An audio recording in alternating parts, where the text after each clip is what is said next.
Some nights, death does not feel like an idea.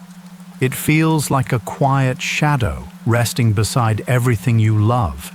It makes the heart aware of how little it can hold and how quickly a day can disappear. But what if the thought of death is not only dark and has been waiting to tell you something gentle? Welcome to Starlit Science Stories. This is a place for peaceful thoughts and quiet wisdom at the end of the day. Tonight, we will sit softly with one of the oldest human fears and let it become a little less heavy. Perhaps something unspoken brought you here tonight. Perhaps there is no single reason, only a feeling that has followed you into the dark and settled beside you. It may be grief. It may be tiredness. It may be the strange ache that comes when life is moving so quickly that even the good things seem to vanish while they are still happening. Or it may simply be that quiet hour of night when the mind stops pretending to be busy and begins asking the larger questions it keeps hidden during the day. Why must everything pass? Why does love come with loss already folded inside it? Why does the heart tremble at the thought that one day even its own beating will become still? These are ancient questions. They do not belong to one age, one place, or one kind of person. They belong to being human. So tonight, there is nothing to fix and nothing to force. There is only this small willingness to look gently at what frightens us, not to master it, but to sit near it long enough that it begins to look a little less like an enemy and a little more like part of the great mystery of being alive. The thought of death troubles the heart so deeply because the heart is made for attachment. It reaches outward without asking permission. It takes the shape of names, memories, rooms, seasons, familiar voices, the sound of one certain laugh, the way a hand once rested on your shoulder, the way a morning used to feel before life changed. The heart gathers these things quietly. It does not always know it is gathering them. It only knows later when it begins to fear their loss. That is why the thought of death is never just about a body ending. It is about the breaking of a pattern that has come to feel like home. It is about being separated from what has become dear. It is about the sorrow of unfinished moments, unsaid words, and the unbearable thought that all this tenderness could disappear into silence. Yet the heart also has another secret. It is able to grow softer in the very places where it once felt sharpest fear. It is able to look at difficult truths slowly, with patience, until the truth changes shape in its hands.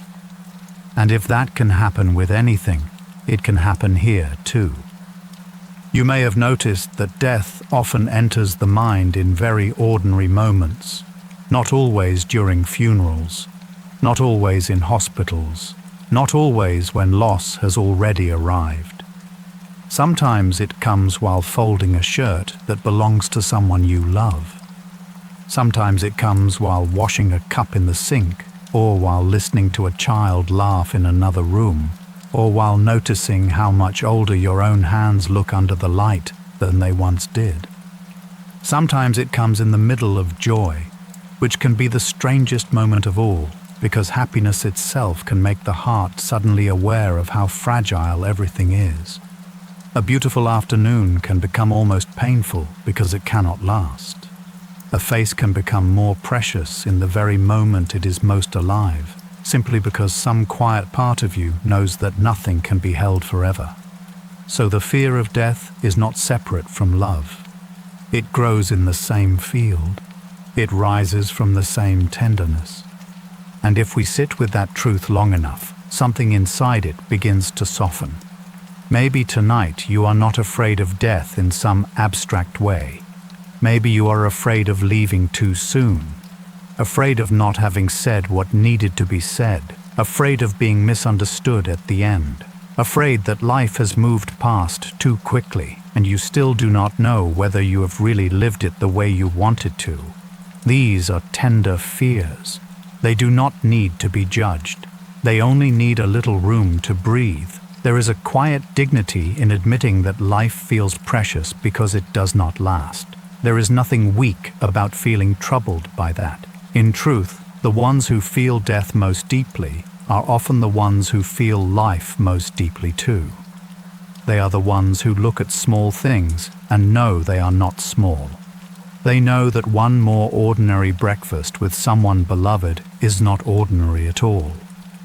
They know that one more evening light across a familiar wall is not nothing.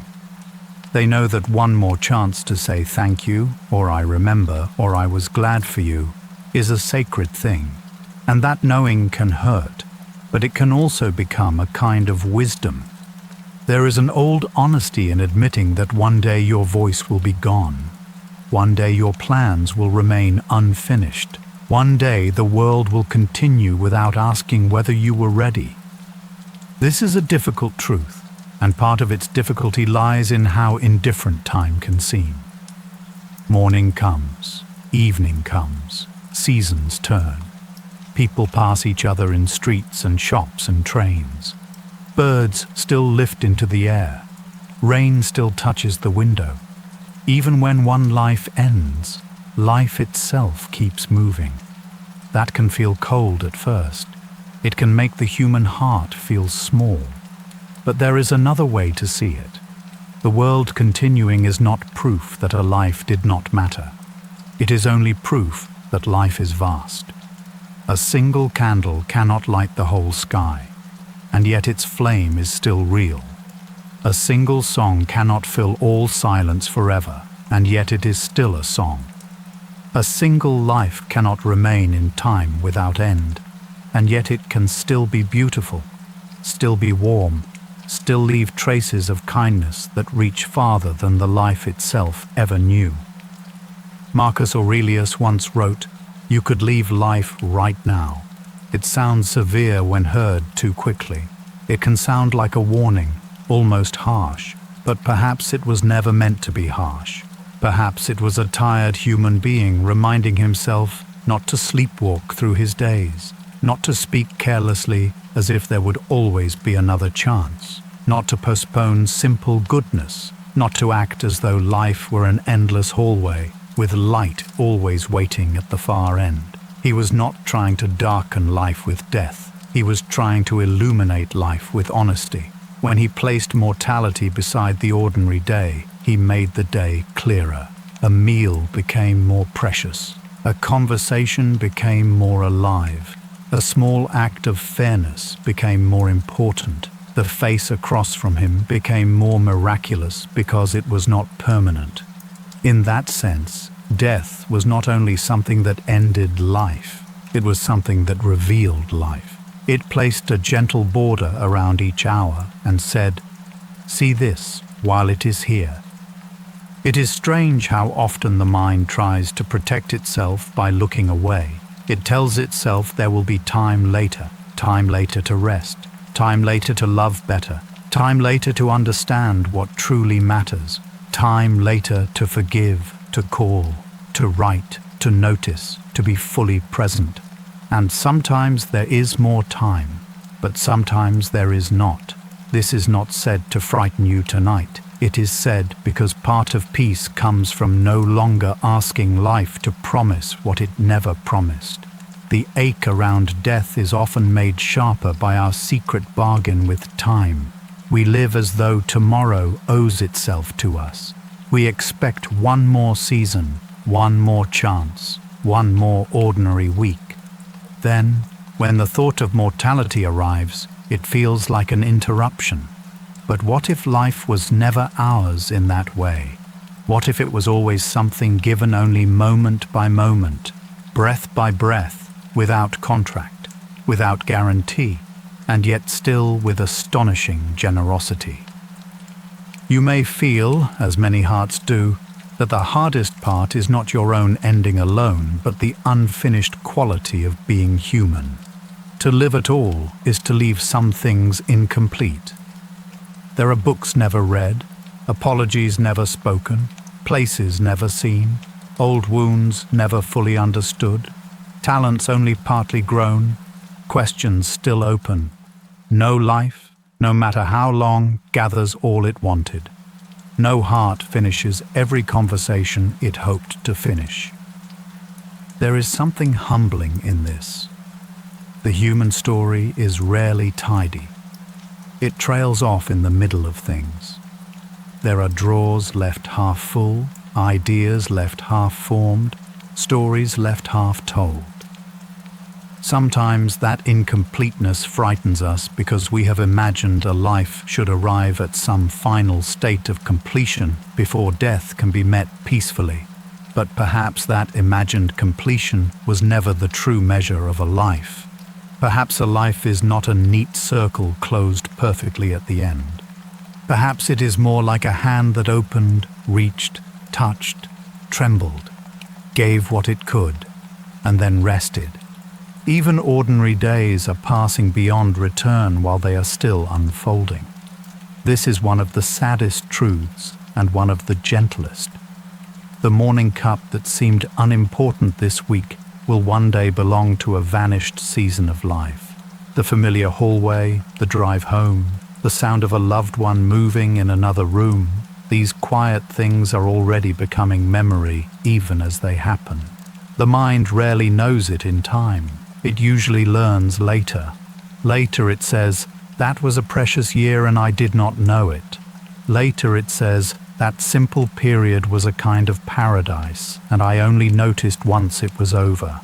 This is how life moves. It hides its own beauty inside the ordinary and reveals it fully only after it has passed. That is part of why mortality hurts. It reminds us that we are always losing what we are still living. Yet it also teaches us that the ordinary has always been holy, even when we called it routine. There is a quiet shock in realizing that you are temporary, not just in theory, but in the most intimate sense. Your thoughts, your habits, your stories, your favorite songs, your laugh, your way of pausing before certain words, your private sorrows no one else can fully see. All of it belongs to a life that will not remain forever. The mind resists this because identity feels solid from inside. It feels like a center that should continue because it is so close, so vivid, so full of inward texture. But time does not treat inward vividness as proof of permanence. Time moves anyway. Generations rise and fade. Names once spoken daily become names written in old letters. Faces once kissed goodnight become pictures held in drawers. This can sound bleak when said quickly, yet when said slowly, it can become almost tender. To be temporary is not to be meaningless. A sunset is temporary. A song is temporary. Childhood is temporary. A blossom is temporary. Their passing is not the opposite of their beauty. In some quiet way, it is part of it, and perhaps that is the softer truth hidden underneath the fear. We are not afraid only because death ends things. We are afraid because life is beautiful enough to lose. We are afraid because something in us knows that existence is astonishingly fragile and yet astonishingly dear. The fear itself is proof of attachment, proof of value, proof of love. That does not mean we have to enjoy the fear. It only means the fear is not separate from tenderness. If you hold that thought quietly, without forcing it, you may feel a small shift. Death begins to look less like a monster standing outside life and more like the shadow cast by life's own brightness. The brighter the love, the deeper the shadow. The deeper the belonging, the sharper the fear of losing it. So the task tonight is not to tear fear out by the roots. It is to understand what kind of soil it grows in. And the soil, almost always, is love. If mortality were only a distant event at the far end of the road, perhaps it would trouble us less. But death is woven into life in smaller ways, long before the body reaches its final stillness. Things are always ending. Whole worlds vanish without ceremony. The child you once were is gone, though some part of that child still breathes faintly inside your habits and dreams. The house you grew up in may stand somewhere under a different light now, but the life that filled it has already passed into memory. The version of you who believed certain things, feared certain things, hoped for certain things, has already died many times over. And still you remain, though not as the same person.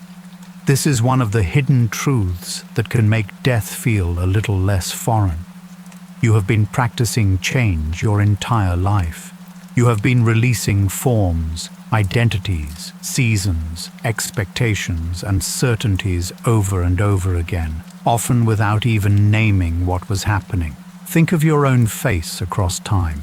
Perhaps there are photographs somewhere, tucked into drawers or floating in a phone, showing a younger version of you who could not imagine this exact night. That face looked out at the world with a different mixture of innocence and fear. That face had not yet learned certain losses. It had not yet known certain joys. It had not yet stood in the places you have since stood. And now that face is gone. Not erased, not meaningless, but gone in the way a season is gone. It belonged to its own time, and time carried it onward. Something similar has happened to every room you have ever lived in, every friendship that changed its form, every chapter that once felt permanent and now survives only in traces. We tend to call these changes life and reserve the word death for the final threshold. But perhaps endings have always been among us, soft and continuous, shaping the soul in silence. The Buddha spoke often of impermanence. He said that all conditioned things are inconstant, changing, unable to remain as they are. This can sound cold to a tired mind if heard as mere philosophy, but perhaps it is gentler than it sounds. He was not trying to strip the world of wonder. He was naming the reason we suffer when we ask moving things to stay still. We suffer because we hold tightly to what is already flowing. We suffer because we call something mine in a world where even the body itself is passing through. Yet there is mercy in seeing clearly. The river was never failing because it moved. Movement was always its nature. The blossom was never broken because it faded. Fading was always part of its beauty. When the mind stops demanding permanence from what was never made to last, sorrow does not disappear, but it becomes cleaner. It becomes less tangled with protest. It becomes grief without the extra wound of disbelief. Every evening is a small lesson in letting go. The day begins bright and busy, carrying its errands, its messages, its worries, its tiny pleasures, its unnoticed disappointments. Then slowly it loosens. Light leaves the room. Colors soften. Sounds thin out. The world does not ask whether you consent to the ending of the day. It simply becomes night. And night itself is a kind of teacher. It shows that release is built into life. It shows that not everything must be carried into tomorrow. Some things fade naturally. Some things complete themselves without our effort. Some things are only meant to be held for a while and then laid down. If you have ever watched evenings settle and felt both sadness and peace at the same time, then you already know something profound about impermanence. You know that passing can be tender. You know that endings can arrive without violence. You know that the world itself is constantly practicing disappearance in gentle forms. There is a grief hidden inside growing older, even when life is kind. It is the grief of becoming someone new while losing who you were. It is the grief of outliving old versions of yourself. It is the grief of feeling the distance between then and now. Sometimes this grief appears as nostalgia. Sometimes it appears as restlessness. Sometimes it appears as that strange ache when a song from years ago suddenly fills the room, and for a moment you are standing in another life. The mind does not always know what to do with these little deaths. They do not come with rituals. There is no funeral for the summer that changed you, or the friendship that slowly dissolved, or the self you thought you would become and never did. Yet these endings matter. They shape the heart quietly, and because they do, the heart becomes a little more prepared for the larger mystery it will one day meet. When you begin to notice how life has always been a pattern of appearing and vanishing, death becomes a little less foreign. It is still solemn, it is still immense, but it is no longer entirely outside what you know. You know what it is for a day to vanish. You know what it is for a home to exist only in memory. You know what it is for a voice you loved to become an echo. You know what it is for youth to pass, for certainty to pass, for one season of love to become another. The body's ending remains its own sacred threshold, but the shape of letting go has been with you for a very long time. And perhaps there is comfort in recognizing that life has always taught the art of release little by little, without fanfare, in small moments the world calls ordinary. Still, if death were only about change, it would not wound us as deeply as it does. It wounds because of names, because of faces, because of the way a room feels when one certain person is in it, and the way that same room feels when they are not. Mortality is lonely because love is personal. The heart does not say, "I love humanity in general," and leave it there. It says, "I love this voice, this way of listening, this laugh that arrives before the joke is fully told, this hand, this history, this familiar presence that makes the world feel more like home." That is why death can ache even in advance. The mind imagines absence and recoils. It imagines a chair not filled, a phone not answered, a birthday marked differently, a season arriving without the one who used to stand inside it. These are not abstract fears. They are intimate. They belong to love's specific shape. There are unfinished conversations in every life, even between people who loved each other well. There are things meant but never clearly said. There are misunderstandings that remained half-healed. There are stories not yet told, apologies delayed, gratitude felt but not spoken enough. Perhaps this is part of what troubles us when we think of death. Not only that lives end, but that words do too. The mouth closes with some truth still hidden behind the teeth. The hand becomes still with some gesture still ungiven. Human love is often beautiful and incomplete at the same time. We reach toward each other with all our tenderness, yet we are limited by fear, shyness, pride, timing, and the simple confusion of being human. So when death enters the mind, it can awaken not only fear of ending, but sorrow over all that remains unfinished within relationship itself.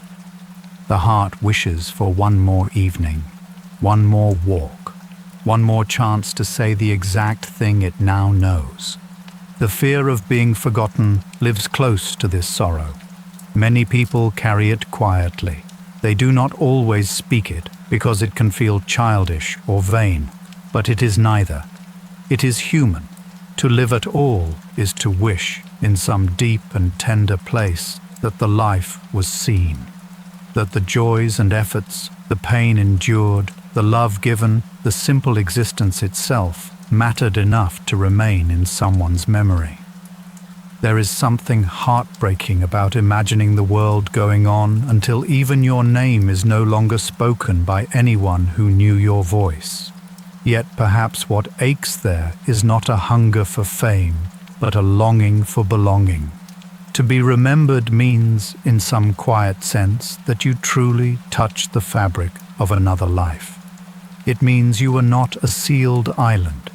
You were part of the human weaving, and that longing to remain, even in memory, reveals how deeply we are made for connection.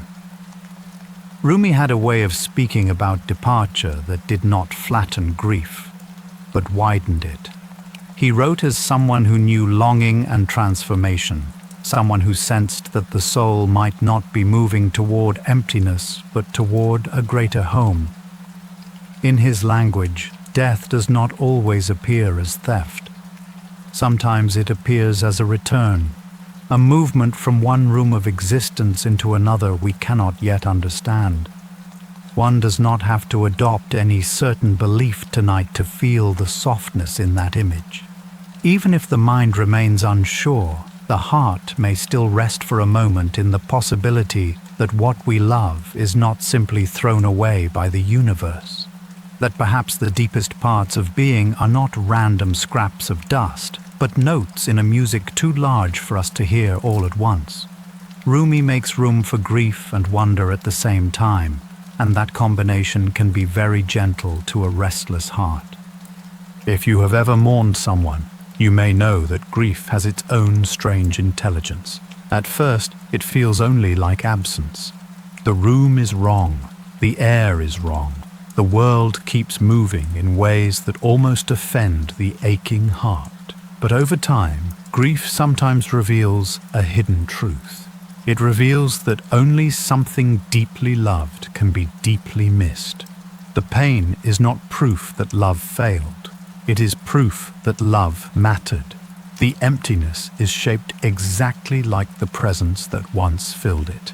And in this way, grief becomes a shadow cast by devotion.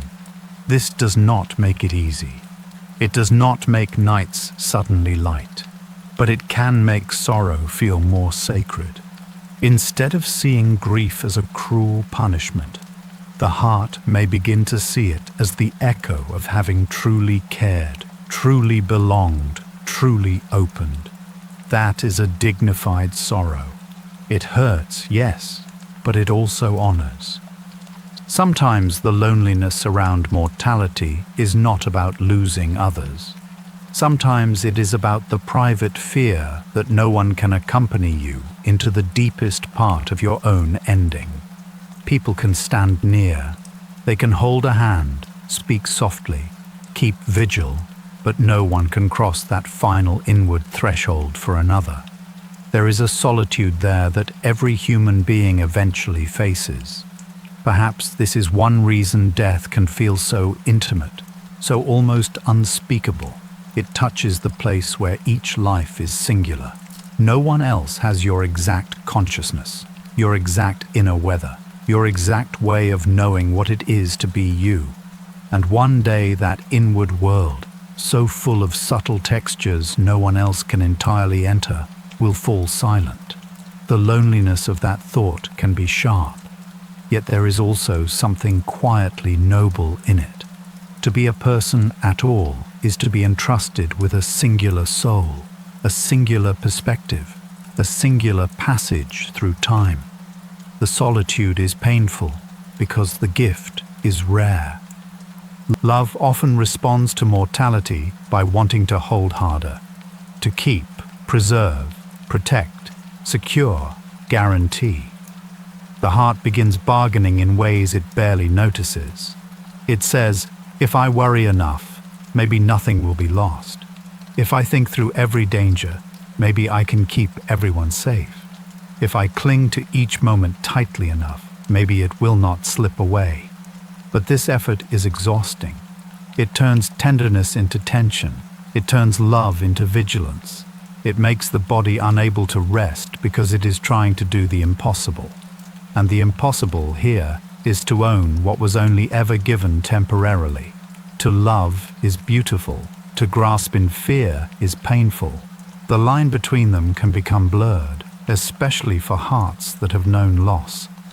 Yet somewhere deep down, there is a quieter form of love, one that does not deny fragility, but does not let fragility poison every hour either. It says, I know I cannot keep this forever, and still I will cherish it. This is where a different kind of wisdom begins to enter. Not cold wisdom, not detached wisdom, but the wisdom of carrying what is real without always arguing against it. Epictetus spoke gently and firmly about what is in our power and what is not. He did not say the world was easy. He did not promise protection from sorrow. He only kept returning to a quiet distinction. Some things belong to our care, and some do not belong to our control. Our choices, our response, our integrity, our way of meeting the hour, these are close to us. But the length of a life, the behavior of others, the turning of time, the final shape of events, these do not obey our wishes. This is hard for the heart because the heart wants to protect what it loves. Yet the wisdom is not meant to harden the heart. It is meant to spare it the extra suffering of trying to govern what was never given into human hands. The body itself can be understood in this gentler way. Not as a possession owned with final authority, but as something entrusted for a while. You did not design its first heartbeat. You did not command your own beginning. You have influenced your life, certainly. You have cared for yourself in ways both wise and unwise, as all people do. But the deeper fact remains. The body is not a machine fully subject to your will. It is a living mystery. It grows, weakens, heals, changes, surprises, and one day it ceases. To treat it only as property can create endless struggle. To treat it as a gift temporarily placed in your keeping can create a quieter relationship. You care for what is entrusted. You do not own it absolutely. You honor it. You listen to it. You do not demand immortality from it. There is a certain peace in that change of posture, as though the hands loosen slightly around what they were already unable to keep clenched forever. Time, too, can be held more gently. Many people move through life as though time were a resource they possess and distribute. They say, my time, my years, my future. And of course, this language is natural. Yet beneath it can hide a subtle assumption that time belongs to us in fixed amounts waiting to be spent. When mortality appears, that assumption is pierced. We discover again that time was never stored up in neat rows. It arrived only one lived moment at a time. It was never truly in the bank. It was falling like light on water, impossible to gather, only possible to receive. There is sorrow in this, but there is also relief. If time is not property, then perhaps each day need not bear the crushing weight of being managed perfectly. Perhaps it can be met more humbly. Perhaps a day can simply be welcomed, inhabited, noticed, and then surrendered when evening comes, rather than hoarded or resented. How much exhaustion in human life comes from trying to make permanent what was only ever lent? People try to freeze youth, secure affection, control outcomes, preserve roles, maintain identities long after they have begun to change. They fight aging, fight endings, fight uncertainty, fight the fact that every season carries its own departure hidden within it. This fight is understandable. It comes from fear, from attachment, from the wish that beauty would remain. Yet it also creates a restless life. One becomes tense in the presence of joy because joy might leave. One becomes guarded in the presence of love because love might wound. One becomes unable to enter the present fully because the mind is too busy trying to trap it. But the present cannot be trapped. It can only be lived. The hand that closes too tightly often feels emptier than the hand that rests open. Not because it loses less, but because it has stopped turning life into a courtroom where reality is always on trial. Peace begins, perhaps, not when death is defeated, but when life is no longer treated as property. That sentence can feel almost too simple, and yet it carries so much. When life is treated as property, every change feels like theft. Every wrinkle feels like injustice. Every farewell feels like a breach of contract. But when life is received as a gift with no promise of duration, the heart still grieves, yet it grieves differently. It grieves with reverence instead of outrage. It grieves because something precious was given, not because something owed was withheld. This is not a small difference. It changes the whole inner weather. A reverent grief bows its head. An outraged grief clenches its fists. Both are human. Both deserve compassion, but one gradually allows for rest. The other struggles endlessly against what cannot be reversed. Tonight, if your heart is tired, perhaps it does not need more arguments against reality. Perhaps it needs permission to soften in the face of what has always been true. There is also dignity in carrying mortality without theatrics. A quiet kind of dignity. Not the dignity of pretending not to care, but the dignity of caring deeply while no longer letting fear rule every room of the house. Some people reach this dignity after great loss. Others reach it slowly through age or illness or long contemplation, or the simple repetition of watching life change them. It often looks ordinary from the outside. It may look like a person speaking more gently, like someone no longer wasting so much time on pettiness, like a face that has learned to welcome small joys, like hands that move more slowly because they have stopped trying to outrun time. This dignity is not dramatic. It is tender. It is the soul learning to stand inside truth without collapsing. And once such steadiness begins to grow, another question quietly appears. If death cannot be removed from life, then what might it be giving to life even now? It is an unsettling thought at first that death might give something rather than merely take. Yet if you look slowly, you may already know it is true. Death gives seriousness to time. It gives urgency to tenderness. It gives weight to choices. If there were endless days stretching without limit in every direction, what would become of this hour? Would it matter as much? Would the words you speak tomorrow matter as much? Would forgiveness feel important? Would beauty feel rare? There is something about finiteness that concentrates life. It gathers diffuse attention into presence. It says, this moment is not one among infinite interchangeable moments. It is this moment. It can be missed or it can be lived. Mortality places a soft frame around existence, and within that frame, even simple things begin to glow. A child's question, steam rising from tea, the last light on a wall, the face of a tired loved one falling asleep. These things are always lovely, but their loveliness becomes sharper when time is known to be limited. Regret often enters here because when people think about death, they begin thinking about how they have lived. Regret is painful, but it is not always the enemy it first appears to be. Sometimes regret is simply the soul noticing what it values. It says, I wish I had loved more bravely there. I wish I had not wasted so much time proving myself. I wish I had stayed longer in what was simple and good. I wish I had spoken more honestly. I wish I had not let fear choose so much for me. These wishes hurt because they arise from awakened value. A heart that regretted nothing at all might be a heart that had never cared deeply enough to learn. This does not mean regret should become a permanent room you live in. It only means regret can be listened to softly. It can reveal where your soul knows the true treasure was. And what regret reveals is often not ambition, not image, not status, but relationship, presence, kindness, and the courage to be real.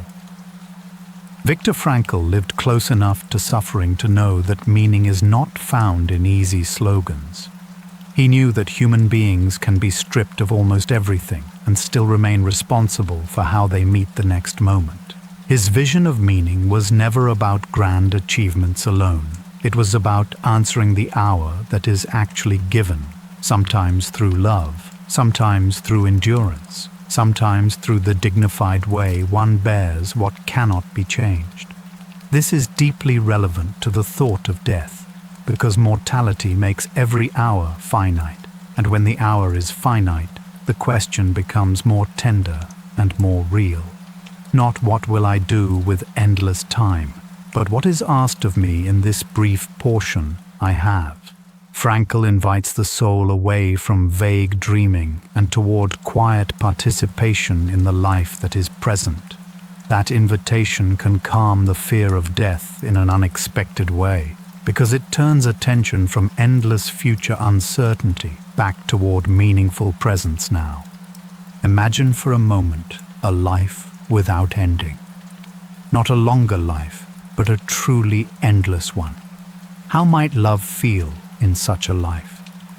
Would there be the same sweetness in ordinary meetings if there were infinite chances to meet again tomorrow and again 1,000 years later? Would apologies be spoken with the same urgency if there were always another century to delay them? Would sunsets still catch the heart if sunsets came endlessly without loss, without winter, without farewell? It is difficult even to imagine. Some precious human qualities seem linked to limit. Devotion deepens because time is short. Gratitude deepens because gifts can be lost. Courage matters because chances are not without end. Even beauty itself may depend partly on passing. A blossom that never faded might eventually become invisible to the soul. But the blossom that opens and falls is unforgettable. Its briefness is not an accident outside its beauty. It is braided into the beauty itself. This does not mean death should be romanticized. Pain remains pain. Loss remains loss. A final goodbye remains a wound in the living heart. But perhaps death can be seen as one of the hidden forces that teaches life to glow. Because of death, little things are not little. Because of death, a shared meal can become a memory that warms decades. Because of death, holding someone's hand is not trivial. Because of death, even the smallest mercy offered to another creature has a gravity beyond itself. Finite beings touching each other with kindness in a passing world. That is not small. That is almost unbearably beautiful when seen clearly. The tragedy and the wonder are very close together here. They are almost the same cloth folded different ways. Death means all things pass. Death also means all things matter in a way they otherwise might not. Sometimes people fear that accepting mortality will make them love less, dream less, care less, but the opposite may be truer. Denial can make love shallow because it treats time carelessly. Acceptance can make love more attentive. Denial can postpone what matters. Acceptance can bring the soul back to what is worth noticing before it is gone. When the heart knows, even dimly, that nothing is guaranteed forever, it may finally stop waiting for a perfect time to be present. It may realize that presence itself was the treasure it kept postponing. Not a larger life, but a more awake life. Not a life free of sorrow, but a life willing to notice what is here while it is here. Death, in this strange and solemn sense, can become a teacher of tenderness, a stern teacher sometimes, but also a true one. It says, "Do not sleepwalk through the gift. Do not step over the ordinary and call it empty. Look again. This day is passing even now. See it while it is still warm." If regret has a wisdom, so does gratitude. And gratitude around mortality is not forced cheerfulness. It is not the command to feel happy in the face of pain. It is something quieter. It is the simple recognition that because things end, their presence at all is astonishing. To have been loved once is astonishing. To have watched rain on a window while feeling the safety of home is astonishing. To have known friendship, or music, or the smell of books, or the comfort of warm bread, or the relief of being understood for even 1 hour is astonishing. Gratitude does not erase grief. Often it deepens it. You grieve because you were given something worth grieving. You grieve because life was generous enough to place beauty in your hands for a time. This kind of gratitude does not shout, it whispers. It says, even with all the sorrow, it was still a gift. Even with all the passing, it was still real. Meaning, then, may not be a grand answer waiting at the end of thought. It may be something woven from these very fragile threads, caring because time is short, being gentle because hearts bruise easily, speaking truth because silence lasts too long already, resting beside another being with the full knowledge that neither of you can stay forever. Meaning may live there, in the humble seriousness of finite love. It may live in the way one person listens to another at the right moment, in the way one forgives before the chance passes, in the way one turns toward beauty instead of stepping over it, in the way one bears suffering without becoming cruel. Mortality does not destroy these meanings, it sharpens them. It says, choose carefully, because your days are not infinite. But that sentence, which sounds severe in the abstract, can feel almost merciful when heard with the heart. It frees you from wasting too much life on what never deserved so much fear. At a certain point, the mind becomes tired of trying to solve death. It has turned the thought over so many times, looking for some final, clean certainty, some argument that will remove all unease forever. But the mind is not built to stand outside mystery and measure it like a box. Death remains larger than our concepts. The soul senses this, and sometimes exhaustion comes not because the question is wrong, but because the way we are holding it is too tight. There is a difference between contemplating a mystery and trying to dominate it. One is reverent, the other is anxious. One allows space, the other demands answers beyond its reach. Tonight, perhaps, the gentlest move is not to think harder, but to think more softly. Not to erase the question, but to let it breathe. Some questions become kinder when they are no longer pressed for immediate solution. They become like distant bells heard through the night, real and solemn, but not requiring the whole body to rise and answer at once. Sleep itself offers a quiet metaphor here. Every night you surrender consciousness without full control over where dreams will lead or whether dreams will come at all. You release your grip on the world. You allow thinking to loosen. You trust the body to continue its hidden work without supervision. In that sense, sleep is a small rehearsal of surrender, though gentler and reversible. Perhaps this is why nighttime thoughts of death can feel so close. Lying in darkness, already moving toward a form of letting go, the mind brushes against the larger letting go it cannot fully comprehend. Yet the body knows more about surrender than the anxious mind admits. It knows how to release a day. It knows how to drift. It knows how to soften muscles one by one. It knows how to enter stillness without having answers to every question. There may be something comforting in remembering that not all peace comes through explanation. Some peace comes through trust that precedes explanation. Alan Watts once spoke of the wave and the ocean. A wave appears to have a separate life. It rises, curves, shines in the light, moves with its own shape and rhythm, and then it falls back into the sea. If the wave thought of itself only as a separate object, it might fear its ending as total disaster. But if the wave recognized that it was never separate from the ocean, then falling would not be pure loss. It would be return, transformation, continuation in another form. This image is gentle because it does not force belief.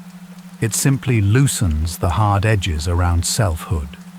What if a person is less like a sealed container and more like a temporary expression of something vast?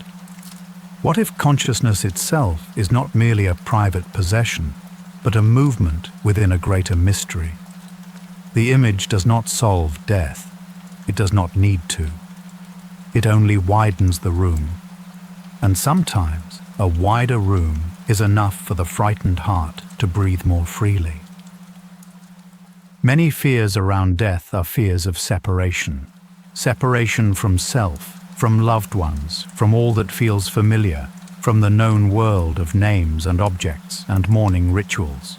But if the self is less rigid than it appears, perhaps separation too is more mysterious than it first seems. Even in life, you are never fully self-made or self-contained.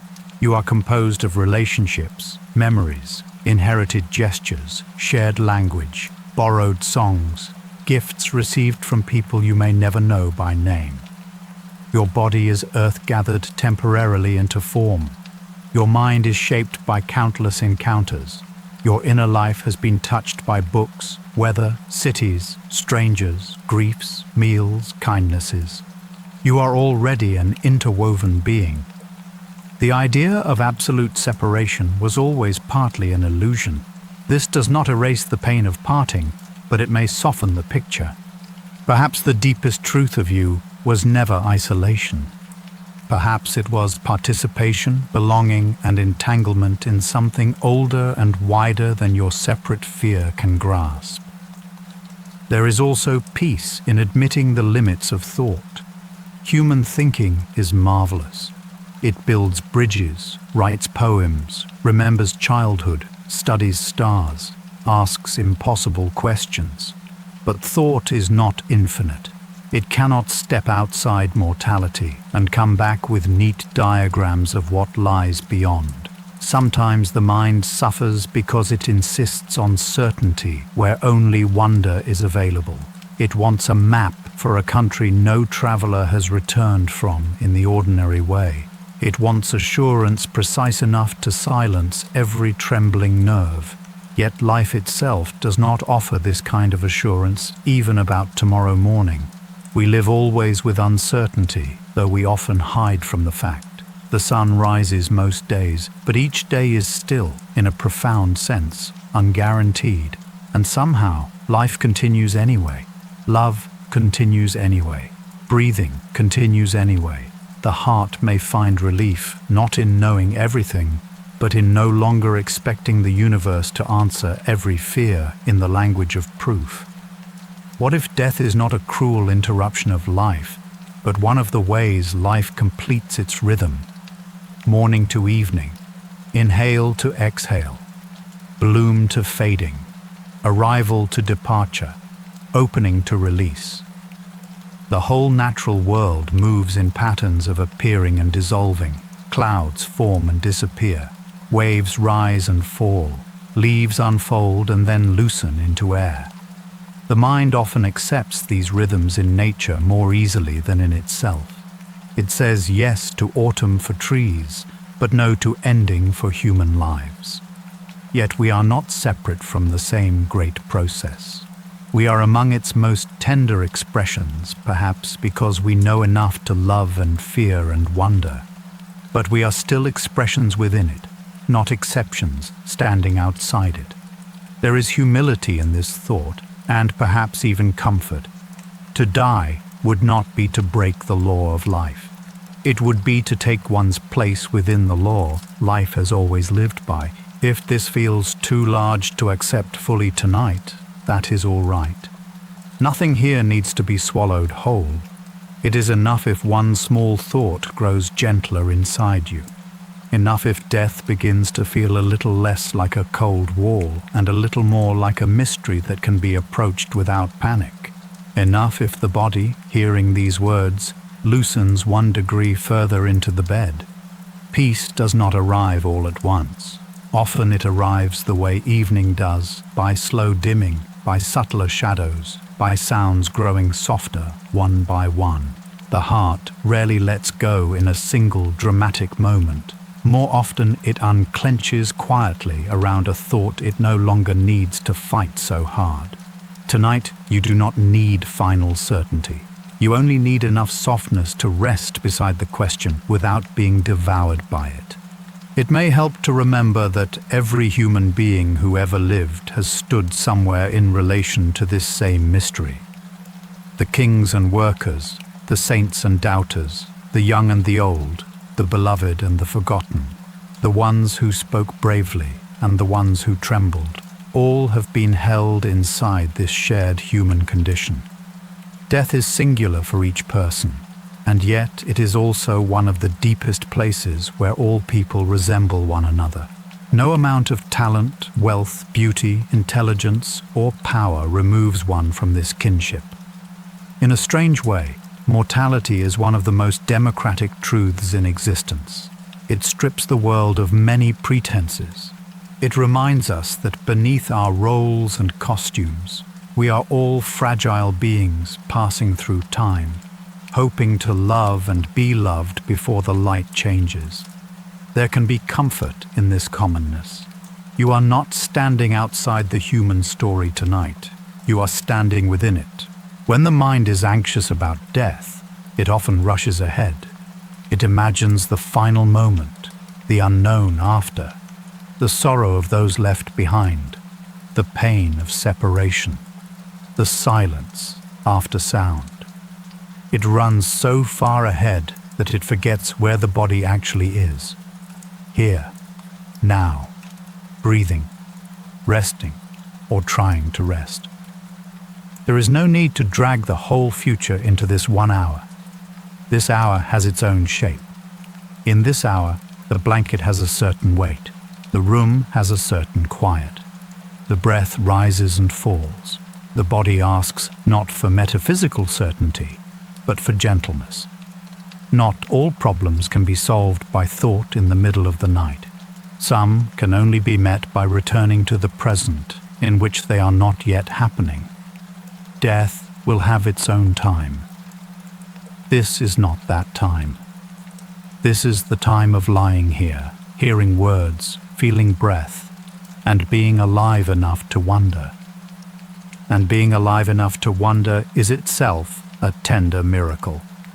Consider how strange it is that anything exists at all, that there is consciousness, that there is a world where one being can lie awake and think of death, while another being somewhere else dreams, while rain may be falling on some roof, while stars burn in distances too vast for language, while roots are deep in the dark earth, while memories live in the body like hidden lanterns. The fact that any of this is happening is astonishing. Mortality can make existence seem cruel, but it can also make existence seem unspeakably mysterious. Why should there be love if all is only mechanical? Why should beauty move us so deeply? Why should kindness matter? Why should music make the chest ache? The finite nature of life does not answer these questions, but it intensifies them. It makes being here feel less like a given and more like an improbable gift. There are people whose lives ended before they felt ready. There are people who reached old age and still did not feel ready. This may tell us something important. Readiness for death is not usually a final achievement, not some perfect inner certificate earned by enough wisdom. Human beings are creatures of attachment. We belong to life through love, habit, memory, sensation, hope. To leave life is solemn precisely because life is not trivial. So perhaps the goal is not perfect readiness. Perhaps it is gentler than that. Perhaps it is simply growing less afraid of the truth that life and death are not two separate kingdoms, but two notes in one mysterious song. A person can love life deeply and still slowly soften toward its limits. A person can tremble and still be dignified. A person can remain uncertain and still find peace enough for tonight. If you listen closely to your own fears, you may notice that they have layers. There is the fear of pain. There is the fear of absence. There is the fear of losing those you love or being lost by them. There is the fear of meaninglessness, the fear that all effort dissolves into nothing. There is the fear of judgment, in whatever form a person imagines judgment. There is the fear of non-being, which the mind cannot easily picture and so often fills with shadows. But under many of these fears, there is a simpler ache. The ache of wanting to belong to life. The ache of wanting this fragile existence to matter. The ache of wanting love to be stronger than time. These are not shameful aches. They are among the purest signs of being human. If they have followed you into bed tonight, they do not need to be silenced with force. They can be held like frightened birds, gently enough that they stop injuring themselves against the cage. Sometimes a peaceful thought about death begins not with death at all, but with tenderness toward the life that fears it. Imagine looking at your own frightened mind the way you might look at a child who has woken from a difficult dream. You would not lecture the child on philosophy. You would not demand immediate calm. You would probably lower your voice, smooth the blanket, and stay nearby. Perhaps your own soul deserves something similar tonight. A little nearness, a little patience. A recognition that fear is often simply the mind's way of saying, this life matters to me, these people matter to me, I do not know how to lose them. Understood that way, fear becomes less monstrous. It becomes sorrow in an early form, love trying clumsily to defend what cannot be defended by worry alone. There is something very human in that, and perhaps even something lovable. Many restless nights are made heavier by the attempt to think perfectly.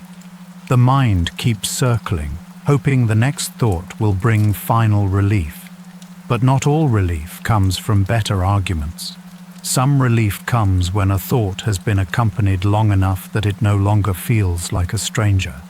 Tonight, we are accompanying the thought of death, not to solve it once and for all, but to sit with it until some of its coldness passes.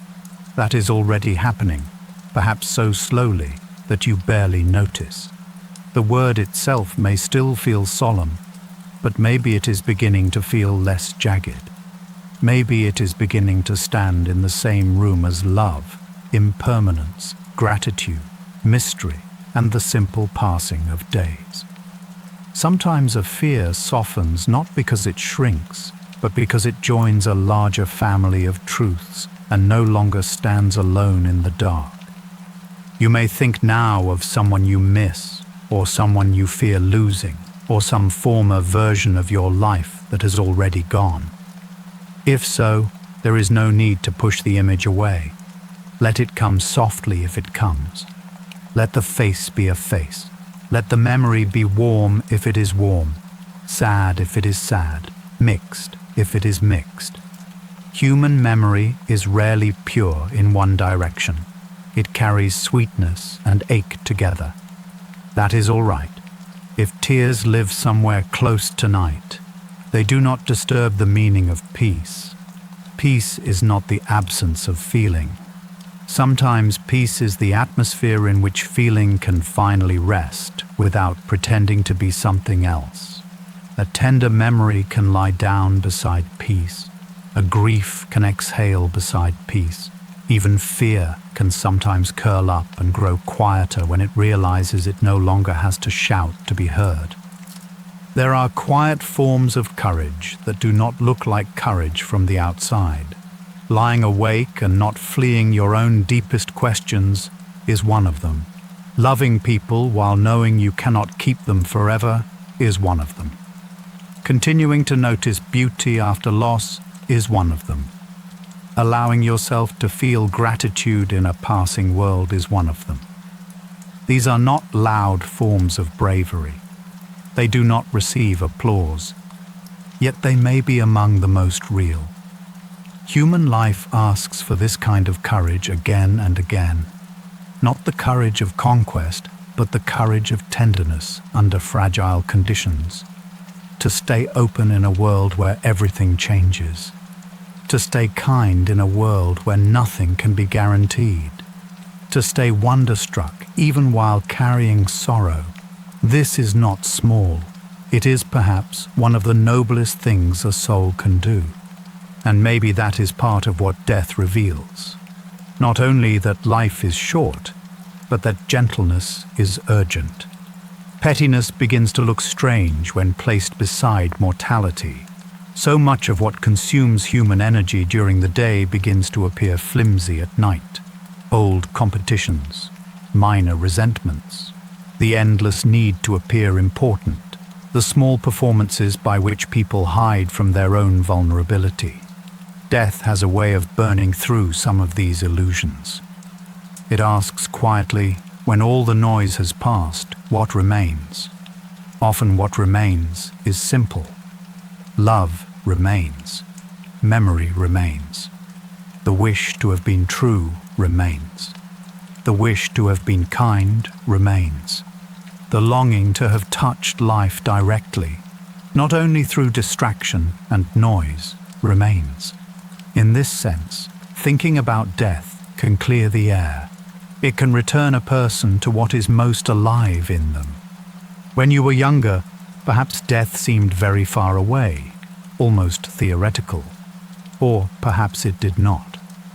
Some people meet it early through loss and never fully recover the illusion of endless time. But for many, there comes a point when mortality grows more personal. The face in the mirror changes. Parents age, children grow, friends speak of illness, funerals, old memories. The calendar begins to move with a different weight. Birthdays are no longer only expansion into the future, they become markers of passage. This change in perspective can be painful, yet it can also be clarifying. The future no longer feels infinite, and therefore the present gains gravity. One begins to understand why older people sometimes look at simple things with a kind of reverence that younger eyes may miss. They know how quickly the ordinary becomes unreachable.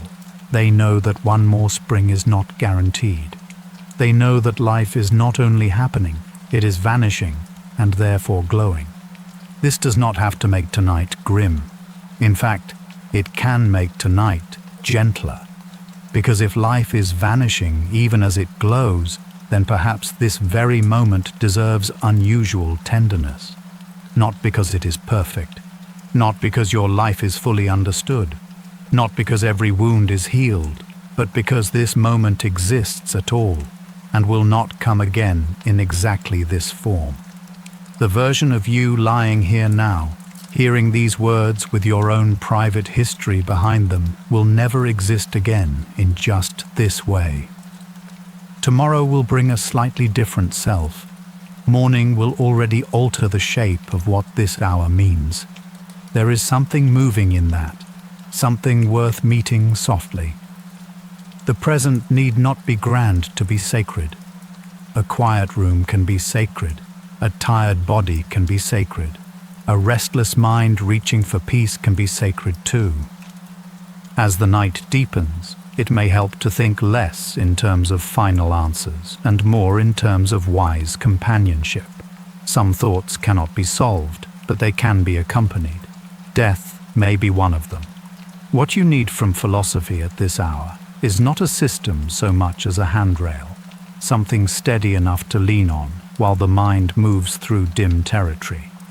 Marcus Aurelius offered one kind of handrail, a reminder of life's brevity. The Buddha offered another, a reminder that all things change and suffering increases when we resist that truth. Rumi offered another, a hint that departure may be more like return than annihilation. Epictetus offered another, a distinction between what is ours to carry and what is not.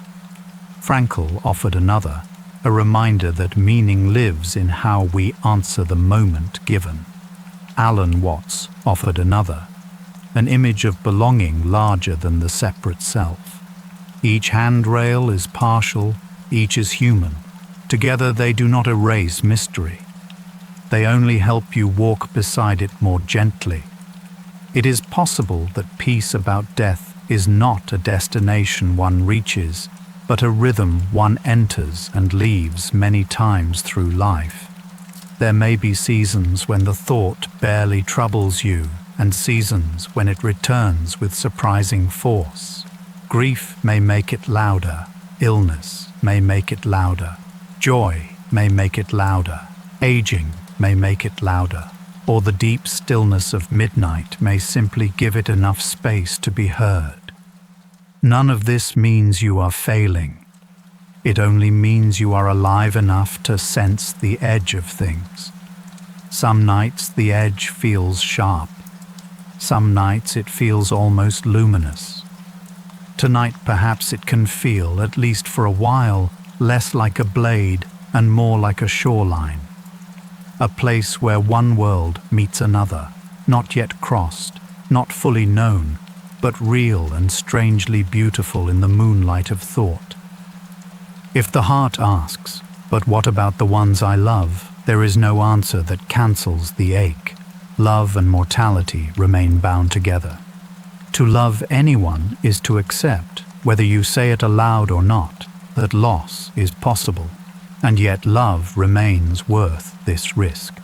Not because loss is easy, but because a guarded life is too small for the soul. A heart that tries never to grieve will struggle also to rejoice. A life built entirely around avoiding loss becomes narrower and narrower until it cannot feel the full sunlight of connection. So perhaps one peaceful thought about death is this: the sorrow attached to love does not mean love was a mistake. It means love was real enough to matter. It means the heart spent itself on something worthy, and even if the future includes parting, the love itself is still a beautiful fact within the universe. Nothing can make it not have been true. You may also wonder what death says about justice, why some live long and others briefly, why some die peacefully and others painfully, why some lose too much too soon. These questions are among the deepest and most difficult. No sleepy philosophy worthy of the name should pretend to answer them cheaply. The world carries unfairness that the heart rightly refuses to call good. Some losses are too sharp for tidy meaning. Some deaths arrive with an almost unbearable wrongness. We do not honor suffering by speaking of it as though it were simple or deserved. What we can do tonight is something humbler. We can say that even where justice remains unresolved, tenderness still matters. Presence still matters. Mourning still matters. The refusal to become numb still matters. In a world where not everything can be made fair, gentleness becomes even more precious. It becomes one of the soul's ways of bearing witness. There is also a quiet relation between death and forgiveness. When time seems endless, many people postpone reconciliation. They wait for the perfect mood, the perfect wording, the perfect certainty that they will not be hurt again. Some waiting is wise. Not all reconciliation is safe or possible. Yet mortality places a soft seriousness around the matter. It reminds the heart that opportunities are finite. One day the person you mean to speak with may no longer be reachable. One day you may not be reachable. This awareness can humble pride. It can make unnecessary hardness feel less worth carrying. Forgiveness does not mean forgetting pain or denying truth. Often it means releasing the fantasy that a different past can still be won by staying angry forever.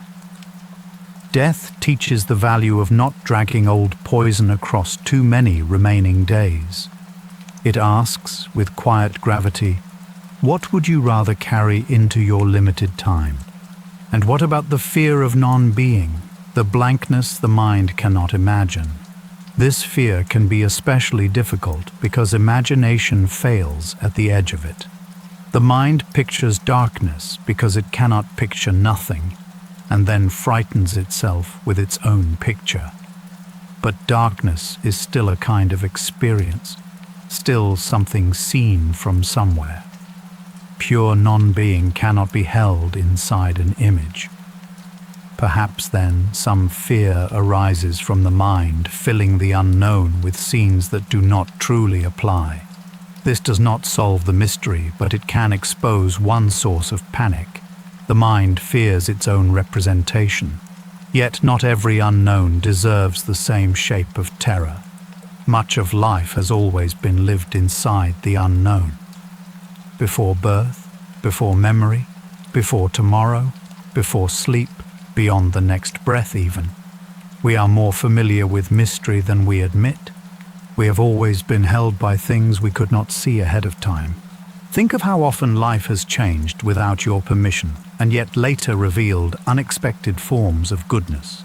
Not always, not perfectly, not as a neat pattern where every hurt turns into something sweet. That would be dishonest. But often enough that you know reality can contain more than your present fear can imagine. There were times you thought you could not bear what came, and yet you bore it. Times you thought a chapter ending would destroy the meaning of life, and yet another meaning slowly formed. Times you stood in uncertainty and found not clear answers, but enough light for the next step. This does not prove what death is. It only reminds the heart that its understanding is limited, and that limited understanding is not the same as final hopelessness. The future has always been larger than your picture of it. The great mystery may be larger than your fear of it too. There is a softness that comes when one stops treating peace as a conclusion and begins treating it as a posture. You do not need to conclude everything tonight. You do not need to settle the metaphysical order of the universe before sleep can come. Peace can be much humbler than that. It can be the posture of resting beside what you do not fully know. The posture of letting some questions remain open without declaring them enemies. The posture of trusting that the soul does not need to solve the whole sea in order to float for a while on its surface. Many sleepless hearts suffer because they think calm must come after certainty. But sometimes calm comes before certainty, or without certainty, or alongside uncertainty. The body can rest while the mind remains unfinished. The night can hold you even while mystery remains mystery. You may notice now that death, once approached slowly, begins to resemble life in certain ways. Both are mysterious. Both exceed explanation.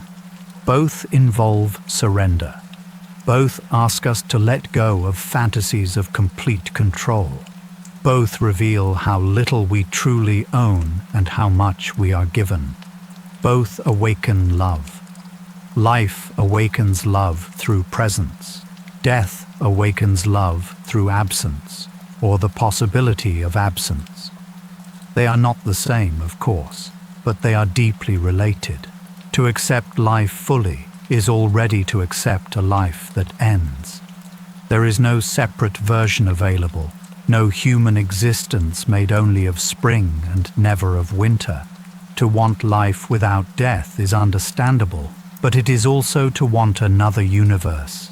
This one gives beauty and limit together, breath and fragility together, attachment and letting go together. The soul suffers when it denies this pairing entirely. It rests more when it learns to kneel inside it. There is no shame if part of you still resists. Resistance is also human. Even the wisest hearts can feel it.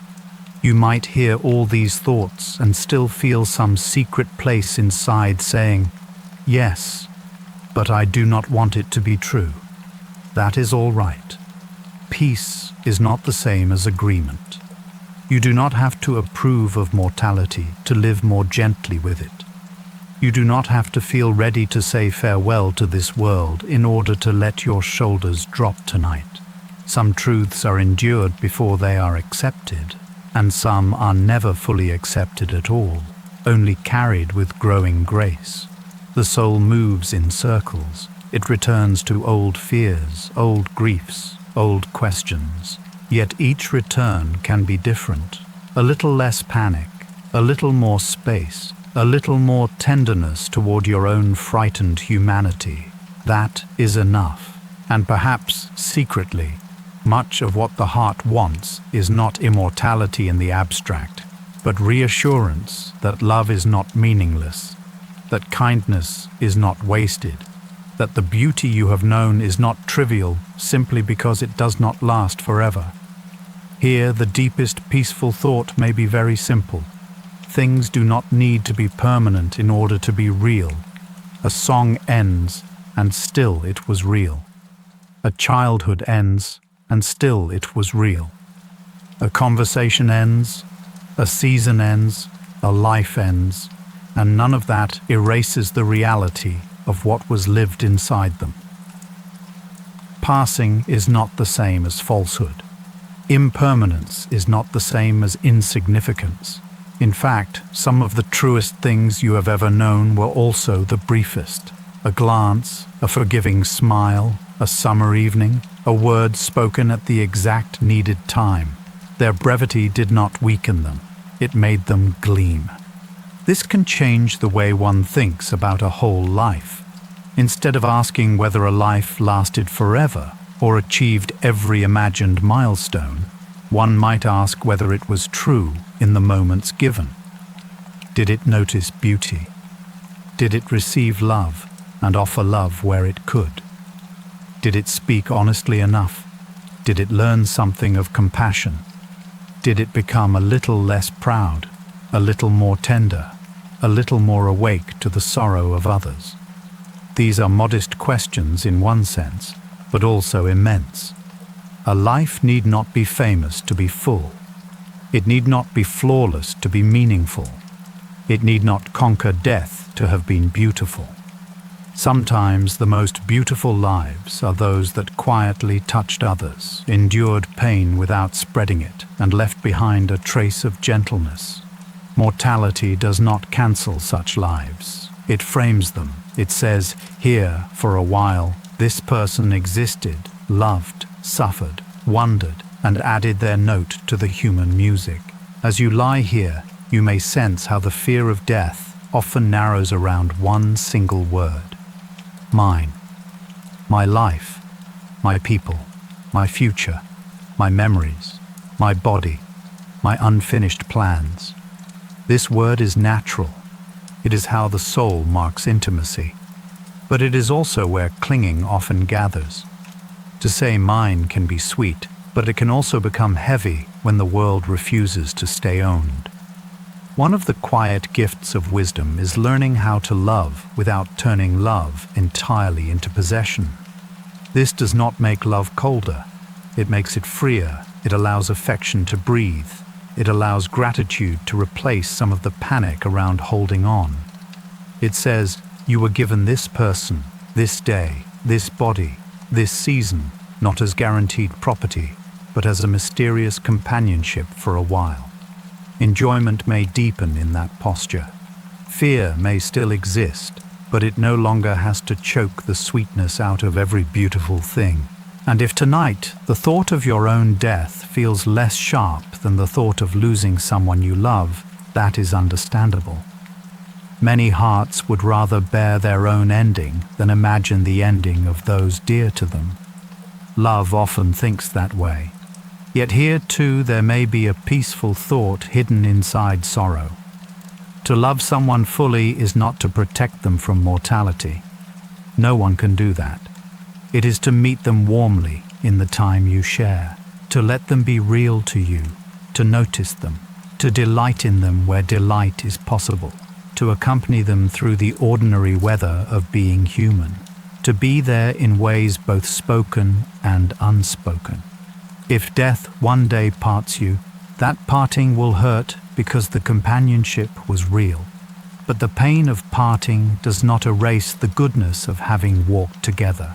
It seals it with seriousness. There are moments in life when the veil between existence and non-existence seems thin. A close call, an illness, a funeral, a dream that lingers after waking, a sudden silence after noise. A look at the night sky so vast that your thoughts become quiet of their own accord. In such moments, many people feel both fear and awe. Awe matters here.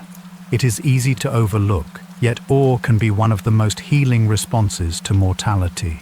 Fear contracts, awe widens. Fear asks how to defend the small self. or remembers that the small self was never the whole story, or does not deny vulnerability.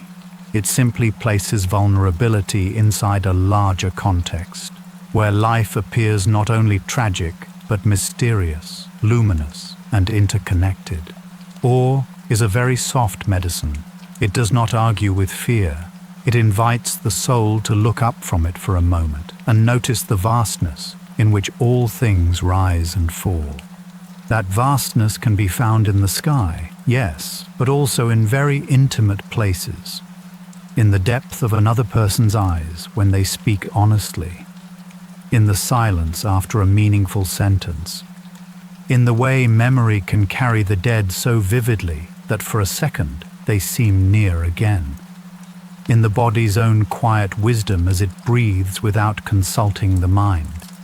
In the simple fact that consciousness exists at all and can look upon itself. These small intimacies are doors into wonder, and wonder can live beside mortality without being destroyed by it. Sometimes mortality even sharpens wonder. You look at a hand and marvel that it can move, touch, write, comfort. You look at a face and marvel that it can carry a whole invisible world of thoughts and memories.